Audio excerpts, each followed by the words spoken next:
किताब में निक ने स्ट्रेस को मैनेज करने की जो स्ट्रैटेजी बताई है वो बेहद कारगर साबित हो सकती है। उन्होंने इसके बारे में बताया है कि यह तकनीक इतनी कारागर है कि अगर कोई व्यक्ति स्ट्रेस और ओवरथिंकिंग के तूफान में फंस गया हो तो ये उसके लिए लाइफ सेविंग हथियार की तरह काम करती है। इन तकनीकों के बारे में बताते हुए निक इनके नाम बताते हैं: avoid, alter, accept and adopt. उन्होंने साथ ही ये भी कहा है कि इन चारों ए को अपनाने के लिए आपको किसी बाहर वाले की मदद की जरूरत नहीं पड़ेगी, बल्कि इन सब को अपनाने के लिए आपको अपने आप में ही तैयार रहना पड़ेगा। सबसे पहले इसके बारे में बात करते हुए उन्होंने अवॉइड को चुना है। उन्होंने कहा है कि जीवन में बहुत सी ऐसी घटनाएं होती है जो हमें अच्छी नहीं लगती। कुछ घटनाएं ऐसी भी होती है जिनको हम बदल नहीं सकते, न आज और न ही कल, लेकिन हम अक्सर अपने आप को इन अप्रिय घटनाओं के बारे में सोच सोच कर परेशान करते रहते हैं। इसलिए ऐसी घटनाओं को अक्सर अवॉइड करना चाहिए। एग्जाम्पल के लिए उन्होंने बताया है कि आप किसी ऐसे व्यक्ति की कल्पना करें जिसको हर शनिवार के दिन अपने घर के लिए ग्रोसरी खरीदना अच्छा नहीं लगता, क्योंकि शनिवार को उसको दूसरे काम निपटाने होते हैं, लेकिन फिर भी ग्रोसरी के लिए शनिवार ही चुनता है। उसको इस चीज का पता है कि अगर वो ग्रोसरी खरीदने जाएगा तो वो काफी परेशान हो जाएगा। निक ने उसका हल निकालने के लिए बताया कि ऐसी परेशान करने वाली कंडीशन में वो किसी की मदद भी ले सकता है और चाहे तो किसी ऐसे दिन ग्रोसरी शॉप करने जा सकता है जब वो बाकी कामों से चिंता मुक्त हो। तो इस तरह से दोस्तों, निक ने बताया है कि चीजों को अवॉइड करना सीखिए। इसके साथ ही निक ने यह भी बताया कि अगर आपके इर्द गिर्द ज्यादा स्ट्रेसफुल लोग रहते हैं तो आपको उनसे भी दूर रहने की जरूरत है, क्योंकि ऐसा बहुत बार होता है कि हमारे आसपास का एनवायरनमेंट होता है, वो एनवायरनमेंट सीधा हमारे मेंटल हेल्थ को अफेक्ट करता है और हमें परेशान बना देता है। इसलिए वो बताते हैं कि जितना हो सके अपने आप को दूसरे कामों में बिजी रखें। अगर किसी व्यक्ति या किसी काम से आपको ज्यादा स्ट्रेस मिलता है तो उसको ना करना सीखिए या फिर ना कहना सीखिए, क्योंकि अगर हम खुद ही खुद की मदद करना नहीं सीखेंगे तो कौन आएगा। इस किताब में वो ये भी बताते हैं कि रोज सुबह उठकर अपने लिए एक टू डू लिस्ट बनाएं, अपने लिए रोज के छोटे छोटे टारगेट रखें। जब आप इन टारगेट्स को फुलफिल करना शुरू कर देंगे तो आपको एक हैप्पीनेस टाइप फीलिंग होगी, जिसकी वजह से आपको अपने दूसरे टारगेट को पूरा करने के लिए भी इंस्पिरेशन मिलेगी। टू डू लिस्ट को बनाते समय इस बात का खास ध्यान रखें कि कौन सी चीजें ज्यादा जरूरी है और कौन सी चीजें कम। जो चीजें करने के लिए ज्यादा जरूरी है, पहले उन कामों को निपटाने का काम करें, वरना आपको काफी मुसीबत का भी सामना करना पड़ सकता है। निक ने इसके बाद दूसरे ए यानी ऑल्टर को समझाते हुए बताया कि जब कभी जरूरत पड़े तो आप चीजों में बदलाव भी कर सकते हैं, वो बेशक किसी दूसरे का आपके प्रति बिहेवियर ही क्यों ना हो। इसके लिए एग्जाम्पल देते हुए उन्होंने बताया कि अगर कोई बिल्डर बाहर रैकेट बना रहा है तो जाहिर सी बात है वो कोई भारी आवाज करने वाली मशीन भी चला सकता है, और उसी समय अगर आप कोई इंपॉर्टेंट फोन कॉल अटेंड कर रहे हैं तो आप हम्बल होकर उस बिल्डर को 10 या 15 मिनट के लिए अपनी मशीन बंद करने के लिए कह सकते हैं, क्योंकि निक ये समझाना चाह रहे हैं कि जब तक हम अपनी भावनाओं और अपनी सोच को दूसरे व्यक्ति को नहीं बताएंगे तब तक हम अपने आप में घुट घुट कर मरते रहेंगे। जब तक आप अपने दोस्त को ये बात नहीं बताएंगे कि उसके द्वारा बोले गए कुछ वर्ड्स आपको बहुत परेशान करते हैं, तो दूसरा बंदा कभी भी ये चीज नहीं जान पाएगा कि मेरे शब्दों से किसी का कितना दिल दुख रहा है। इसलिए जितना हो सके अपनी भावनाओं को दूसरों के सामने एक्सप्रेस करने की कोशिश करें तथा उनसे ये रिक्वेस्ट भी करें कि वो अपना बिहेवियर या अपना एटीट्यूड चेंज कर ले। इसी प्रोसेस को निगोशिएशन की प्रोसेस भी कहते हैं, क्योंकि जब तक आप ही अपने लिए आवाज नहीं उठाएंगे तब तक कोई दूसरा आपकी मदद करने के लिए नहीं आएगा और आप जीवन की रोजमर्रा की चीजों से लेकर अपने जीवन में नई नई परेशानियां भरते ही रहेंगे। ऑल्टर को अच्छे से समझाने के बाद निक ने एक्सेप्ट के बारे में समझाया है। हमने जीवन में बहुत सी बार ये सुना होगा कि कभी अपने घर पर या कभी अपने बड़े बुजुर्गों से जैसी भी सिचुएशन हो उसे एक्सेप्ट करना सीखिए। आप उस सिचुएशन को पसंद कर रहे हैं या नहीं। अब जब तक आप उस कंडीशन को अपने लिए एक्सेप्ट नहीं करेंगे तब तक आप उस कंडीशन में कंफर्टेबल फील नहीं कर पाएंगे। एक्सेप्टेंस का मतलब ये नहीं होता कि आपको ऐसा फील करना है जैसे कि आप किसी चीज को पसंद नहीं करते फिर भी आप उस चीज के साथ रह रहे हैं। इसके लिए उन्होंने ये बताया कि अगर किसी चीज को आप पसंद नहीं करते तो आपकी जो फीलिंग है बेशक उसे मत बदलिए, लेकिन एक प्रोफेशनल या अपने आप का फर्ज निभाने के तौर पर आप उस कंडीशन को एक्सेप्ट कर सकते हैं।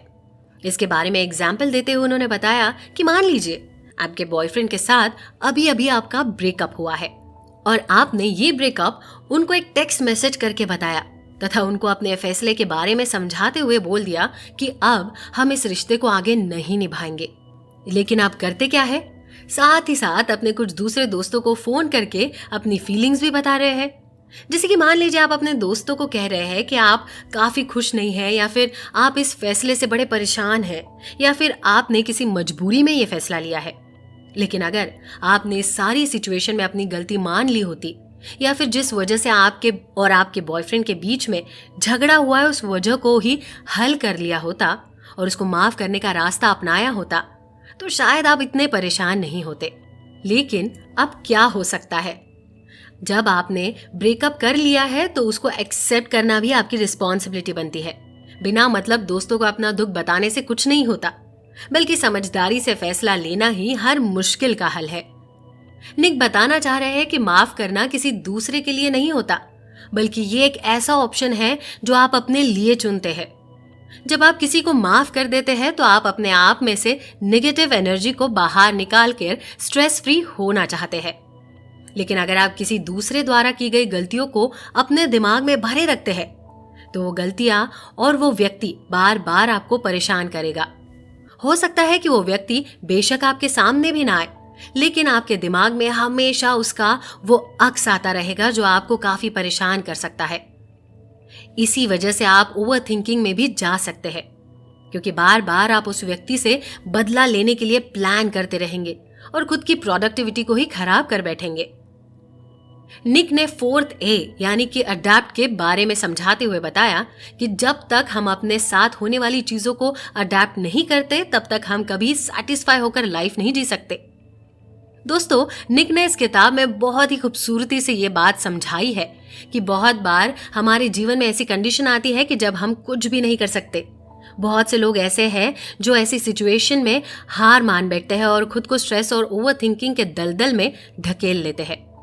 लेकिन अगर हम सिचुएशन के मुताबिक खुद को बदल दे तो ये स्ट्रेस आपसे काफी दूर रह सकती है। इसलिए जैसी भी सिचुएशन हो, अच्छी या बुरी, अपने आप को सिचुएशन के मुताबिक ढालना सीखे। अक्सर ऐसा देखा जाता है कि वही लोग ओवर थिंकिंग के ज्यादा शिकार होते हैं जो काफी इंट्रोवर्ट नेचर के हो, या फिर ऐसे लोग जो बहुत कम बात करते हो। ऐसे लोगों के लिए निक ने सुझाव देते हुए नैरेटिव थेरेपी का सहारा लेने की बात की है। कुछ समय पहले बॉलीवुड एक्टर सुशांत सिंह के मर्डर केस के समय भी काफी चर्चा की गई थी। ऐसे भी बहुत से लोग सामने आए थे जो आपकी बातों को सुनने के इच्छुक थे, क्योंकि उस समय ये कहा जा रहा था कि सुशांत सिंह ने सुसाइड, स्ट्रेस और एंजाइटी की वजह से किया है।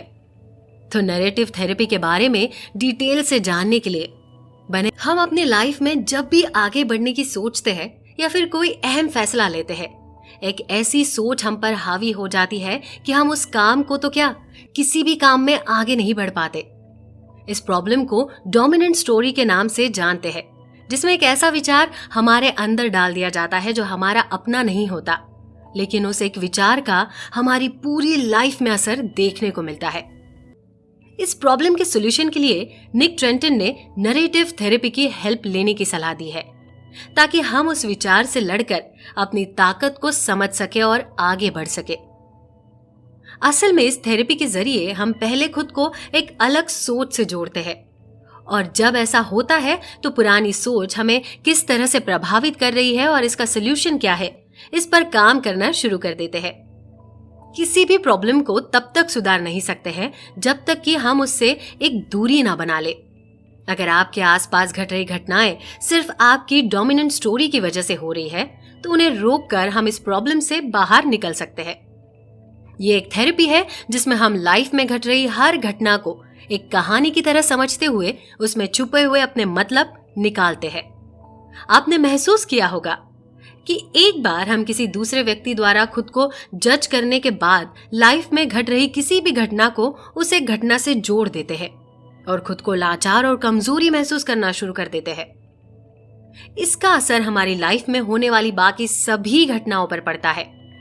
जब भी हम कुछ करने की सोचते हैं, हम पर एक डोमिनेंट स्टोरी हावी हो जाती है, जिसकी वजह से खुद को आगे नहीं ले जा पाते हैं। हम जो भी करते हैं उसे कमजोरी से जोड़ देते हैं, जो शायद हमारे अंदर हो ही नहीं, लेकिन किसी एक व्यक्ति द्वारा हमें जज करने की वजह से हम उसे सच मान लेते हैं। इस थेरेपी का मकसद आपको डोमिनेंट स्टोरी से दूर कर स्ट्रेंथ पर फोकस करना होता है। हम कमजोरी को कड़ियों में तोड़कर उनका समाधान खोजना शुरू कर देते हैं, जिसकी वजह से प्रॉब्लम को महसूस करने की बजाय हम उससे बाहर निकलने की सोचते हैं।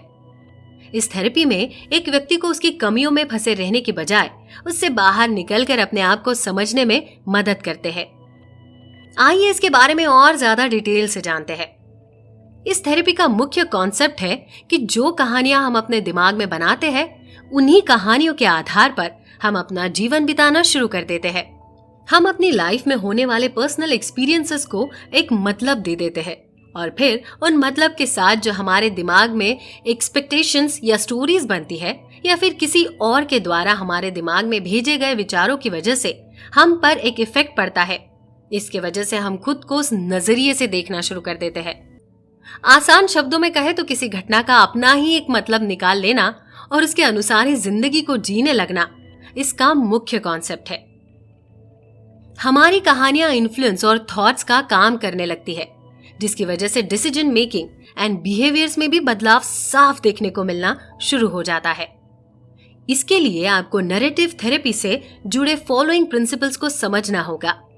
हमारी लाइफ से जुड़े सभी अच्छे और बुरे अनुभव को कहानी की तरह याद रखते हैं। पूरी उम्र हम उन घटनाओं के जरिए अपने लाइफ के अनुभव को समझने की कोशिश करते हैं। इन सभी कहानियों का हमारे पास्ट, प्रेजेंट और फ्यूचर पर असर पड़ता है। नैरेटिव थेरेपी ज्यादातर उन स्टोरी पर फोकस करती है जो कि हमारे डोमिनेंट स्टोरी से जुड़ी है और हमारी लाइफ में कुछ भी अच्छा करने से हमें रोक रही है। एक ट्रेन नैरेटिव थेरेपिस्ट अपने क्लाइंट के साथ मिलकर उन प्रॉब्लमैटिक स्टोरी को एक्सप्लोर करता है और उनसे बाहर कैसे निकला जा सकता है, इससे जुड़े बेस्ट सॉल्यूशन की तलाश करता है। इस थेरेपी की मदद से हम उन विकल्प स्टोरी की शुरुआत करते हैं जो हमारे लिए अपॉर्चुनिटी टू चैलेंज जजमेंट का काम करती है। साथ ही हमारा ध्यान डोमिनेंट स्टोरी की बजाय दूसरी कहानियों पर फोकस हो, इस पर काम करती है ताकि हम खुद को और बेहतर बना सके। इस पूरी प्रोसेस में एक व्यक्ति को उसके जीवन से जुड़ी सभी परेशानियों को दूर करने की एक तकनीक के जरिए काम किया जाता है। यह तकनीक व्यक्ति के दिमाग में एक नई तरह की विचारधारा व्यक्ति के मन में पैदा करता है। हम अपनी प्रॉब्लम से जब तक जुड़े रहते हैं तब तक उन्हें एग्जामाइन नहीं कर पाते हैं। इसलिए सबसे पहले हमें एक स्पेस अपने और अपने प्रॉब्लम के बीच पैदा करनी जरूरी होती है, जिसके बाद हम आराम से अपनी प्रॉब्लम को गौर कर पाते हैं। ये सब करना ना सिर्फ हमें अपने प्रॉब्लम से बाहर निकालता है, बल्कि ये प्रोसेस हमें खुद को अपनी लाइफ का एक्सपर्ट बनाने में हेल्प करता है। दूसरे शब्दों में समझे तो किसी एक गलत विचारधारा को तोड़कर नए विचारधारा को पैदा करना ही इसका उद्देश्य है। निक ट्रेंटन द्वारा लिखी गई इस बेमिसाल किताब से हमने सीखा कि हम इंसानों के जीवन में रोज कोई ना कोई ऐसी प्रॉब्लम आती है जिसकी वजह से हम बहुत ज्यादा परेशान होते हैं और दिन रात उसी प्रॉब्लम के बारे में सोचने लगते हैं। आपने भी महसूस किया होगा कि जब भी हम किसी एक प्रॉब्लम से पीछे हटते हैं तो फिर कोई नई प्रॉब्लम आकर खड़ी हो जाती है और इसका सीधा असर हमारे मेंटल हेल्थ पर होता है। कभी कभी कुछ समस्याएं वजह से हम ओवर थिंकिंग पर मजबूर हो जाते हैं। ऐसे में हम एक बात भूल जाते हैं कि ओवर थिंकिंग से भी हमें कई प्रकार के नुकसान हो सकते हैं। अगर आप लगातार किसी भी बात को लेकर परेशान और उनके बारे में सोचते रहते हैं तो ऐसी कंडीशन में आप डिप्रेशन के शिकार हो सकते हैं। कई बार ऐसा होता है कि ओवर थिंकिंग की वजह से हमारा दिमाग काम करना बंद कर देता है और इस वजह से हम स्ट्रेस और एंजाइटी से घिर जाते हैं।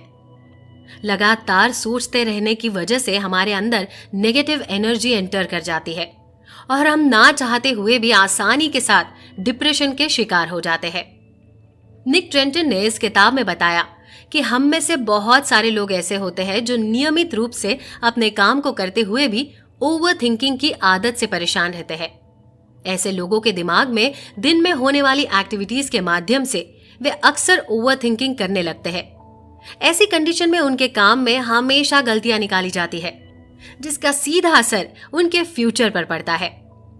निक ये नहीं कहते कि सोचना अच्छी बात नहीं है, क्योंकि सोचने से ही हम सेल्फ एनालिसिस कर पाते हैं, लेकिन किसी भी बात के लिए हद से ज्यादा सोचना ये बिल्कुल भी सही नहीं होता और इसकी वजह से कई प्रकार का नुकसान होता है। ऐसी कंडीशन में भलाई इसी में है कि ओवरथिंकिंग से खुद को बचाया जाए और स्वस्थ रहा जाए। निक ट्रेंटन ने बताया है कि अगर आप ओवरथिंकिंग की लत से परेशान हैं, तो ऐसी कंडीशन में आपको खुद को बिजी रखना होगा। खुद को बिजी रखने के लिए आप खुद को ऐसे काम में लीन कर सकते हैं जिसे करना आपको अच्छा लगता हो। खुद को बिजी रखना खुद के विचारों से एक दूरी बना देता है, जिसकी वजह से आप अपने विचारों में उलझे रहने के बजाय अपने काम में उलझे रहते हैं। सही बात है कि अपने काम से प्यार करने वाला इंसान कभी भी डिप्रेशन या ओवरथिंकिंग का शिकार नहीं हो सकता। अगर आप लगातार ओवरथिंकिंग से परेशान हैं, तो ऐसी कंडीशन में आप अच्छी किताबों का सहारा ले सकते हैं, ताकि उन किताबों के माध्यम से आप खुद को तरोताजा महसूस कर सके और आगे सफलता हासिल कर सके। एक बहुत बड़े महान इंसान ने कहा था कि किताबें जहां रहेगी वहां स्वर्ग खुद ब खुद बन जाएगा।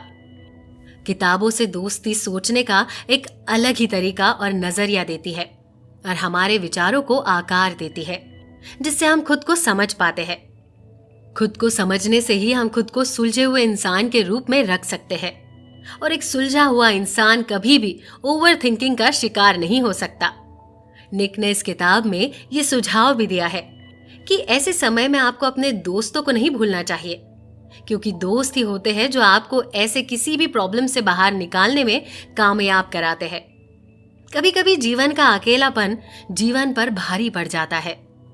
कहने को जीवन में बहुत सारे दोस्त होते हैं, पर असल में कठिन समय में कोई भी साथ नजर नहीं आता, जिससे अकेलापन बढ़ता है और वहां से भी ओवरथिंकिंग की शुरुआत हो सकती है। तो ये काफी हद तक जरूरी है कि जीवन अच्छे और सच्चे दोस्त से बनाकर रखे, उनसे अपने मन की बातें शेयर करते रहे। अगर आप ओवरथिंकिंग की प्रॉब्लम से लड़ रहे हैं, तो 2-4 दिनों के लिए ऐसी जगह पर जाना चाहिए जहां आप जाकर एक नया अनुभव प्राप्त कर सके। प्रकृति से जुड़े रहना खुद के वास्तविक प्रकृति से रूबरू कराता है। पहाड़ों में जाना काफी रोमांचक के साथ साथ सेल्फ हीलिंग के लिए भी बहुत जरूरी होता है और एक आसपास का वातावरण बदलने से भी मूड में बदलाव आता है। इसलिए पहाड़ों में समय बिताना, नदियों से बातें करना, उनसे जुड़े रहना जीवन की ओरिजिनलिटी को स्पेसिफाई करता है और एक नए प्रकार की अनुभूति भी मिलती है। अगर आप समझ चुके हैं कि आप ऐसे किसी प्रॉब्लम से घिर चुके हैं, तो आप योगा और मेडिटेशन के माध्यम से भी खुद के अंदर बदलाव ला सकते हैं। आज के समय में योग का बहुत महत्व है। सरकार भी योग के प्रति लोगों में जागरूकता फैला रही है। आधुनिक विज्ञान भी योग के फायदों के बारे में बात कर रहा है। योग से फिजिकल डिस्टर्बेंस के साथ साथ मेंटल डिस्टर्बेंस भी दूर होता है। एक योगी या एक सात्विक स्वभाव का व्यक्ति कभी भी ओवरथिंकिंग आए या ना आए, आप योग को हमेशा अपने जीवन का एक हिस्सा बनाए रखें। इसके साथ साथ ध्यान का भी बहुत महत्व है। निक ट्रेंटन की इस किताब में हमने जाना कि ऐसी कोई भी प्रॉब्लम जो हमारे डिप्रेशन का कारण बनती है, उसे हम खुद ही दूर कर पाने में सक्षम होते हैं। कभी कभी हम इन बातों को समझ नहीं पाते, लेकिन अगर समय रहते इन बातों को समझ लिया जाए, तो निश्चित रूप से ही हम ऐसे प्रॉब्लम्स को खुद ही दूर कर सकते हैं और सही एनालिसिस करते हुए फ्यूचर को भी सुरक्षित रखा जा सकता है।